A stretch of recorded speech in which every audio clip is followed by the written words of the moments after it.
les gars! On se retrouve pour parler de la Ciudad Perdida. Je me suis pas perdue, je suis bien rentrée comme vous pouvez le voir. Je suis vêtue d'un pull, ce qui veut dire que je ne suis plus en Colombie malheureusement. Je vous retrouve ce matin pour vous expliquer rapidement, vous donner un peu de contexte, que vous soyez pas perdus dans cette vidéo tout simplement. Donc on commence maintenant avec petite vue londonienne juste derrière moi. Et c'est parti, je vais vous donner du contexte pendant 30 secondes, 1 minute. Donc après vous inquiétez pas, on rentre au cœur de la vidéo. Donc, parlons peu, parlons bien. C'était un parcours de 4 jours. On a réalisé environ 60 km. Et donc, pour vous raconter un peu plus en détail qu'est-ce que c'est la Ciudad Perdida. La Ciudad Perdida, c'est une ancienne cité de la civilisation de Tayrona. Tayrona, en fait, c'est proche de Santa Marta, la Ciudad Perdida. C'est proche, en fait, de toute la partie des Caraïbes. C'est un lieu qui date du 9e siècle. Il a été redécouvert en 1972, à la naissance de ma maman. Et donc, ça se situe dans Sierra Nevada. Donc, en fait, c'est proche des Caraïbes, mais ce n'est pas évidemment sur la côte, c'est plus dans la partie montagneuse. Donc, c'est pour ça que durant ce trek, on a parcouru des montagnes. On a traversé des collines, c'était assez intense physiquement. Pour tout vous dire, c'est un trek qui est souvent comparé en termes d'intensité de l'exercice physique au trek du Kilimandjaro. Après, évidemment, c'est quand même plus court parce que ça dure 4 jours. Il est possible de réaliser ce trek en 3 jours et le maximum, si vous voulez prendre vraiment votre temps, vous pouvez le faire en 6 jours. Voilà, c'est assez flexible. Également, si vous avez envie de faciliter un peu la vie, de ne pas porter votre sac, il y a toujours des possibilités pour ne pas porter son sac. Pour vous raconter une petite histoire, dites-vous que j'ai commencé ce trek un dimanche matin, donc je suis arrivée le samedi soir à Santa Marta et donc j'avais choisi un hostel. Je pensais que c'était assez calme. Pour tout vous dire, il s'appelle le Brisa Loca Hostel. Je suis arrivée, le mec à l'accueil me dit j'espère que t'es en forme, il y a une soirée sur le rooftop. What? Finalement, j'ai rencontré une bande de Belges et j'étais en soirée jusqu'à 4h du mat. Je me suis levée à 7h. On a commencé le trek à 8h. Autant vous dire que le premier jour, l'énergie n'était pas à son maximum. Mais je vais vous résumer rapidement qu'est-ce qu'on a fait le premier jour. Le premier jour, si vous faites ce trek, ils vont vous récupérer soit à Santa Marta, soit du côté de Buritaca, voilà, sur cette area-là environ. Après, vous allez prendre la voiture pendant 3-4 heures pour rejoindre du coup les montagnes et rejoindre le commencement du trek. Et suite à ça, vous allez marcher toute l'après-midi. Et on a réalisé environ le premier jour 12-13 km. C'est le jour le plus chill, donc heureusement j'ai eu de la chance. Et après du coup le soir vous arrivez au premier camp numéro 1 qui s'appelle Cabana Adam. Et c'est exactement à ce moment que cette vidéo va commencer dans le bed. Oh là les gars. Il est 5h du mat, on commence. Là le trek avec le petit déjeuner, yep. Ça commence plutôt pas mal, on a des œufs, une petite arepa, pain au raisin et un petit chocolat chaud. Ok, alors là aujourd'hui on commence et c'est déjà trop beau, genre c'est énervant, pas possible. Bon alors par contre faut pas s'extasier trop longtemps parce que sinon tu risques de te casser la gueule. Le sol est hyper glissant parce qu'il a plu.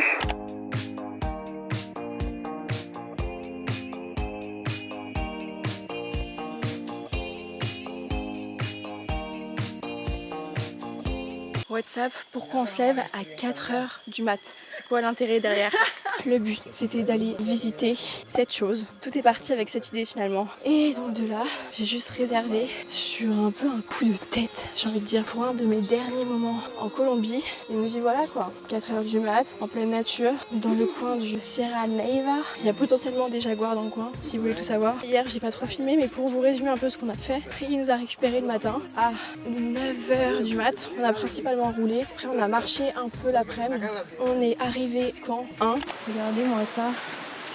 Genre là, on doit passer sur un petit... Et en fait, là, il y a des beds tout le long. Genre, on dirait pas comme ça, mais tout le long, là-bas, il y a plein de beds. Et donc, au camp 1, il y a un rio. Un rio, c'est une rivière avec des cascades. Et j'ai sauté de la cascade, mes amis. Non, mais la nana, elle s'est pris pour Tarzan, en fait.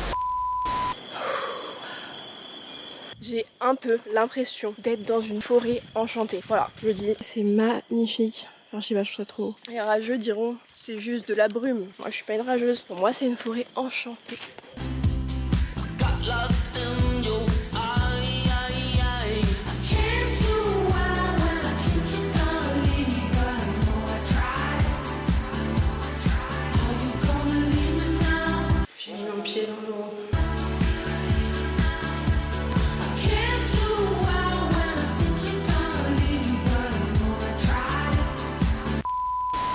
ce qui est top, c'est que pendant tout le chemin, il y a des petits stops dans des petites maisons. On peut manger des petits trucs. Moi, vous savez que j'adore manger des petits trucs. Donc là, on va aller manger un petit truc. Regardez, vous avez vu, il y a de la pastèque.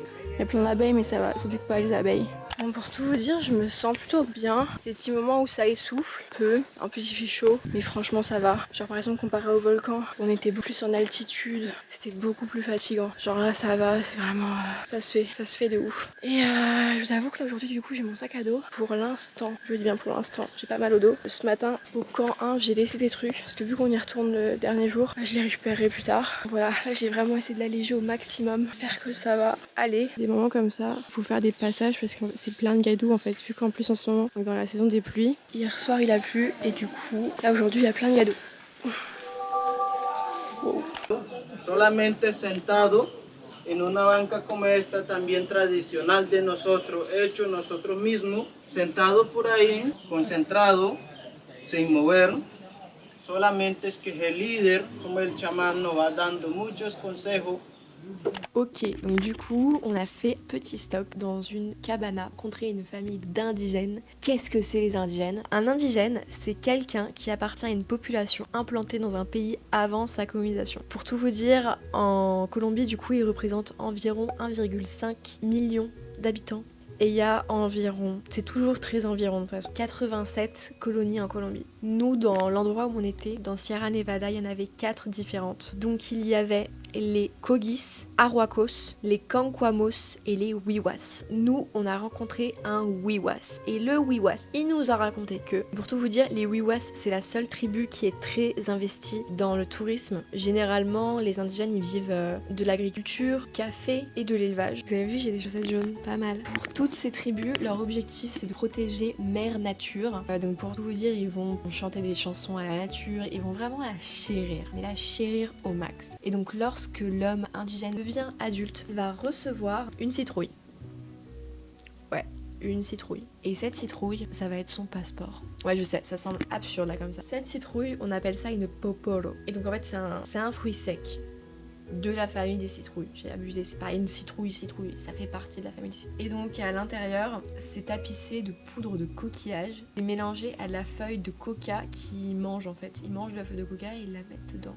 Et donc tout au long de leur vie, ils vont modeler leur popolo et c'est vraiment leur chemin de vie, toute leur pensée, tout va sur cette popolo et c'est les seuls à pouvoir lire leur popolo et c'est avec ça qu'ils se déplacent, c'est leur passeport. Et donc le petit bout de bois que vous voyez, ça s'appelle un sokonu et c'est ça qui va les aider en fait à créer cette forme.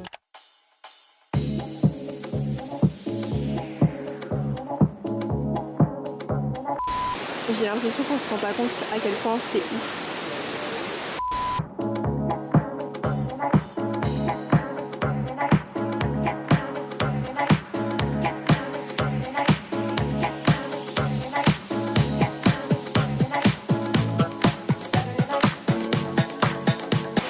Solange qui est riviérophile. Je m'appelle Solange et je suis riviérophile depuis l'âge de 18 ans. Ok. On est arrivé au deuxième camp. Ah, c'est cool, c'est trop chaud. J'ai trop chaud. On va pouvoir aller se baigner. Je peux vous dire que l'eau elle est congelée, sa mère. J'ai trop froid. Mais ça va être top pour les muscles. J'aime pas ce que je vis. A few moments later. Les gars, j'ai appris une news, c'est que c'est pas la fin en fait, c'est pas le camp où on va dormir. Là, c'est qu'un camp où on fait un stop. Il fait déjà 6 heures qu'on marche depuis 5 heures du matin. Il est 11 heures et 6 heures qu'on marche. Genre là, on mange et puis après, c'est reparti. Je suis devant tout le groupe. Devant moi, il y a les cuisiniers et eux, ils marchent hyper vite. Et je vais essayer de les suivre. Je vais essayer de voir combien de temps j'arrive à tenir.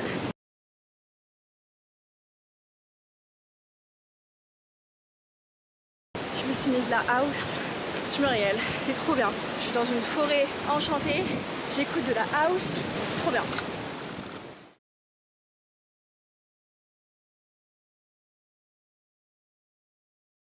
Est-ce que vous me croyez là si je vous dis que je vais boire de l'eau naturelle d'une cascade?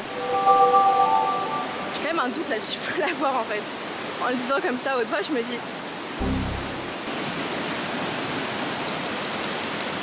Elle a un bon goût.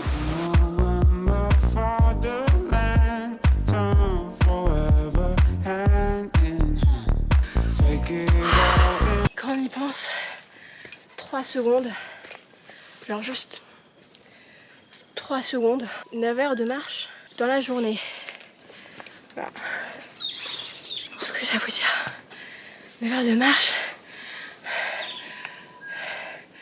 dans cette daube. Pourquoi je suis dans la cage au lion là? On n'a pas assez marché dans la boue. Oui, c'est vrai. Là, je sais pas où foutre mon pied maintenant. Attendez là, je crois que c'est un caillou. Je vais glisser. Putain, bon, je vous range. Là on est arrivé au camp, il y a les lits qui sont juste derrière. Je suis pas avec mon groupe parce que trop rapide. Mais du coup j'ai rejoint un groupe d'Allemands. Les cuisiniers, je vous avoue, pour vous update un peu, ils m'ont quand même tracé. Et en fait le groupe d'Allemands était juste derrière. Du coup je me suis scotch à eux. Et puis voilà. Je vous avoue que dans mon groupe on est 3. Il y a 2 colombiennes, genre qui ont presque la quarantaine. C'est pas les plus vénères. Et sinon, autre update. Du coup aujourd'hui j'avais mon sac à dos. On a quand même marché 9 heures au bout du bout. Et au final j'ai pas mal du tout. Après je l'ai quand même vachement déchargé, donc c'est pour ça. Ok les enfants, ce soir c'est soir de fête. On a le droit à des pâtes.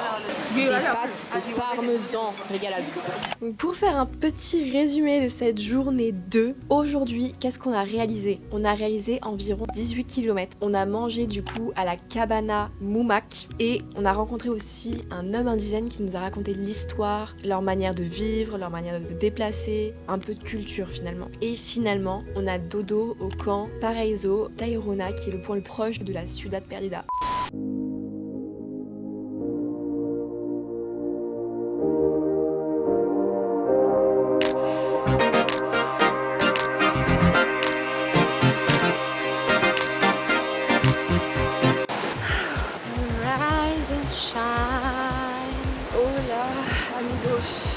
Jour 3, ça va. Là on démarre la journée sur un petit chemin comme ça, au bord d'une rivière, pas de sac à dos, parce qu'aujourd'hui est le jour, le grand jour, le jour où nous nous rendons à la Ciudad Perdida.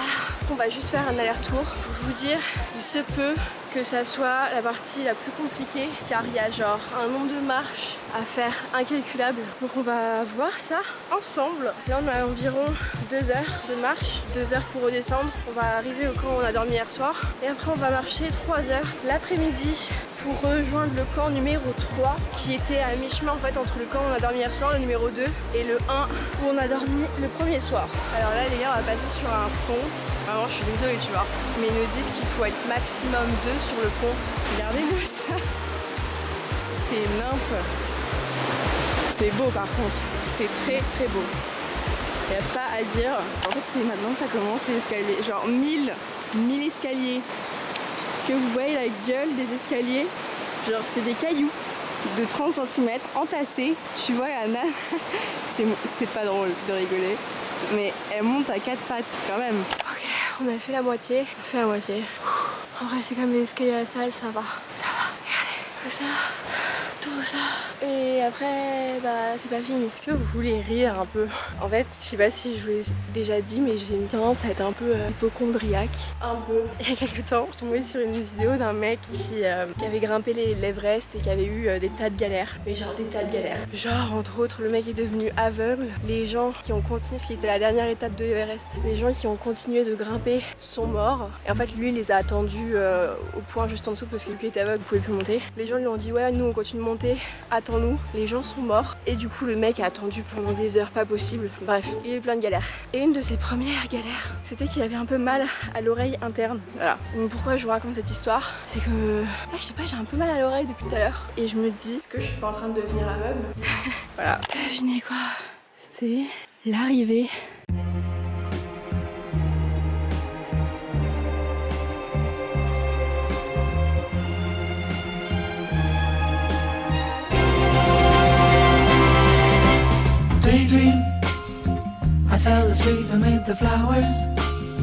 Les gars, en vrai, c'est tellement plus grand que ce que je pensais. Genre, là, il y a encore d'autres terrasses. Là, on vient de finir d'autres terrasses. C'est fou, c'est fou. En fait, quand il disait qu'il y avait, je crois, 140 terrasses, sur internet, j'avais lu qu'il y avait 140 terrasses. Et quand j'avais vu la photo, je me disais, c'est pas possible, il n'y en a pas autant. Ou 60, en vrai, peut-être que j'abuse, je sais plus. En fait, non, ils s'abusent pas, c'est vrai. Il y a beaucoup de terrasses.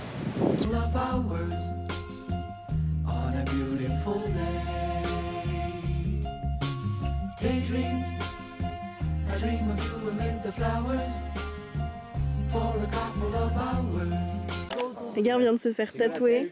Regardez-moi ça. C'est cool hein. En plus on m'a jeté un sort d'amour.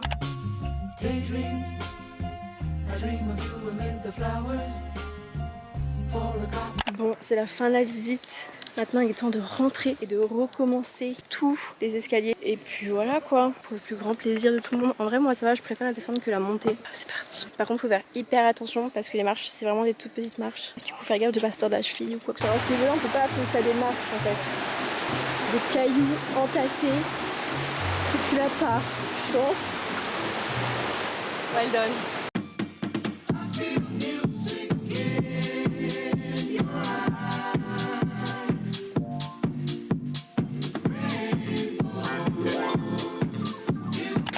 C'est reparti du coup, on part en direction du camp où on a mangé hier, camp numéro 3 et voilà. Et en gros il y a plusieurs groupes qui sont partis avant nous. Moi mon groupe ils allaient partir un peu après moi, vu que je suis un peu d'humeur solitaire je dirais aujourd'hui.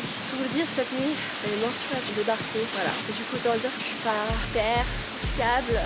Enfin, j'ai pas mal de douleurs, je restais un petit peu dans ma bulle et je suis partie un peu au bout du groupe. Et en fait je voulais vous parler tout de suite parce que les gars regardez, ça c'est un espèce d'escalier en pierre. Est-ce que les chevaux ici prennent ces chemins là tranquille parce qu'en fait c'est les chevaux qui apportent de la bouffe. En espagnol on appelle ça des moulas. Je viens de croiser un type qui lui allait, genre un des guides qui allait au camp de moi là où je partais. Il a trouvé des pierres sur le chemin, je lui ai trouvé dans la rivière je pense. Et il m'en a filé une, c'est du quartz, c'est gentil. Regardez où est-ce que je vous reprends, au milieu de la pleine nature. Pas un bruit, il y a juste un chien qui aboie. Grosse nature. Souvent je croise des groupes qui viennent d'en face, qui vont du coup au camp que je viens de quitter. Tu sais, ils disent un peu oh là, mais je sens qu'il y a un petit questionnement en mode qui est cette weird girl white qui marche toute seule dans la forêt. Alors là, il est parti se baigner et là il se met genre à pleuvoir. C'est trop cool, c'est trop cool. L'eau elle est fraîche, ça va faire du bien aux muscles. Petite cascade. Ok, si vous êtes prêts, on va sauter tous ensemble. C'est parti. Allez, zou. Non mais le délire de l'endroit, c'est fou. Regardez-moi ça. Qu'est-ce qu'on a fait aujourd'hui? On a réalisé environ 17 km. On a grimpé 1200 marches aller et ensuite 1200 marches pour descendre. Ultra fatigant, encore une fois, pensez à votre équipement. On a visité du coup la Ciudad Perdida. Pour tout vous dire, c'était vraiment le jour le plus difficile car mes fringues étaient trempées et mes menstruations sont arrivées par-dessus là pour saupoudrer le tout. Autant vous dire que c'était vraiment pas facile. Petite parenthèse, mais pour tout vous dire, c'était un mois assez stressant parce que c'était période d'examen et tout. J'ai pas pris du tout le temps de m'occuper de ce stress, de me faire des massages, de faire du sport correctement et ça faisait longtemps que j'avais pas eu des règles aussi douloureuses, genre vraiment. Je vois complètement la différence entre les mois où je prends le temps vraiment de faire des exercices de respiration et tout et du coup le mois dernier où j'ai pas du tout pris le temps et où j'ai douillé vraiment et en plus c'était le pire moment pour douiller parce que qui a envie de douiller pendant un trek? Personne. Donc voilà, un jour je ferai peut-être une vidéo là-dessus vraiment centrée sur les règles. Rise and shine, oh là les gars. 4e jour et dernier jour. J'étais en train de me changer entre deux lits là parce que j'ai la flemme d'aller aux toilettes pour me changer.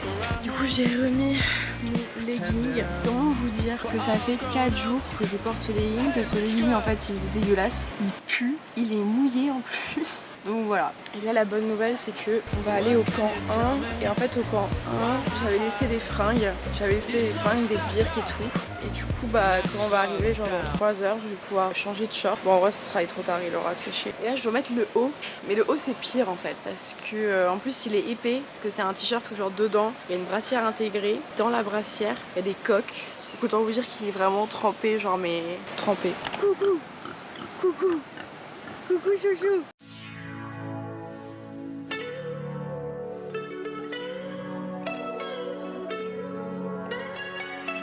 On est arrivé au camp 1, en vrai ça va, il est 9h, on est parti à 3h, à 6h. Ah c'est cool, ça fait du bien. Je vais aller au Rio. Le Rio c'est la rivière. Regardez, vous reconnaissez? C'est le camp où on avait dormi le premier soir. Là du coup comme je vous ai dit, on est arrivé au camp 1, là où on a dormi le premier soir. Et là où j'avais sauté de la cascade comme une grande star. Et là c'est le moment de réitérer l'expérience. Dites-vous que je suis arrivée à la cascade et je me suis dit oh non, j'ai pas pris ma caméra parce que j'avais laissé sur les tables. Dites-vous que j'ai fait un aller-retour pour aller vous chercher et vous réemmener dans cet endroit magnifique. On dirait un endroit enchanté. Vraiment, je déconne pas. Regardez comment je cours pieds nus dans les petits cailloux là. J'ai l'impression d'être une locale de ouf. Regardez-moi ça. C'est trop incroyable.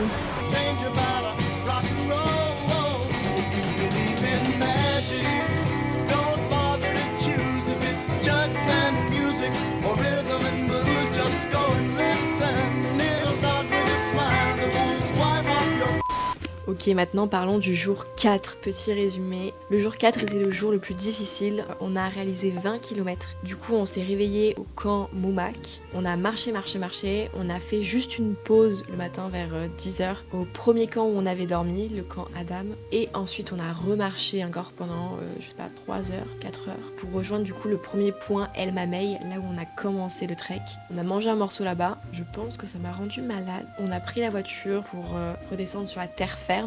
Et de là j'ai commencé à être carrément malade. Les gars, j'ai chopé une tourista, clairement. C'était vraiment pas très fun. Je vais vous mettre un petit extrait de mon état là juste maintenant. Les gars, je suis dans un état. Je crois que j'ai une tourista. Regardez à quel point c'est pas fun. Je suis en train de manger un petit bol de riz. Il y a plein de gens qui se régalent là autour de moi. En plus, il y a les gâteaux, ils ont l'air trop bons. Là, j'ai perdu au moins 2 jours de régalade. Ça me fout vraiment le somme. Ok, on va faire une petite conclusion de toute cette histoire, toute cette aventure finalement. Pour tout vous dire, si vous n'êtes pas équipé, vous aurez besoin d'aller voir un ostéopathe à la fin. C'est exactement ce que j'ai fait et je vais justement aller la revoir la semaine prochaine parce que j'ai encore le dos bloqué. Peut-être qu'il vaut mieux investir dans une bonne paire de baskets et un sac à dos. Je suis toujours pas équipée correctement. Là tu vois, c'est un peu des chaussures de randonnée que je devrais avoir. Des chaussures pour courir finalement. C'est un sac à dos de randonnée que je devrais avoir. Là c'est un sac à dos pour être fashion. J'ai toujours pas compris qu'il fallait pas être fashion en fait. Ça ne rentre pas.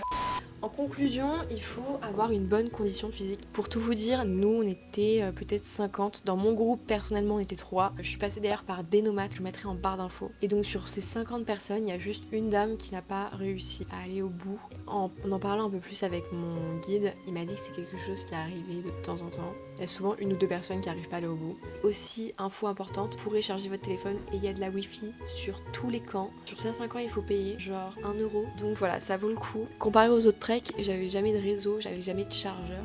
Et donc là, ça m'a un peu changé la vie de pouvoir me connecter un peu plus à la terre. Ah, et aussi pour prendre des médicaments potentiellement de premiers soins, si par exemple menstruation arrive quoi. Et donc du coup, ce trek m'a coûté 450 euros. Je pense que ça vaut vachement le coup. C'est tellement bien encadré.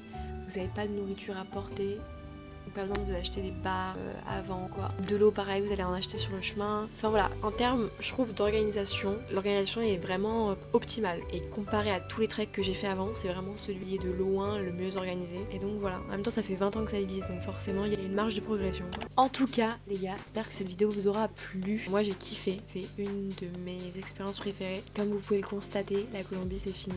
La semaine prochaine je ferai une vidéo là-dessus. En attendant je suis à Londres et je vous retrouve la semaine prochaine, pas l'année prochaine. La semaine prochaine pour une prochaine vidéo. Si ça vous a plu, n'hésitez pas à vous abonner, liker, commenter et voilà, gros bisous.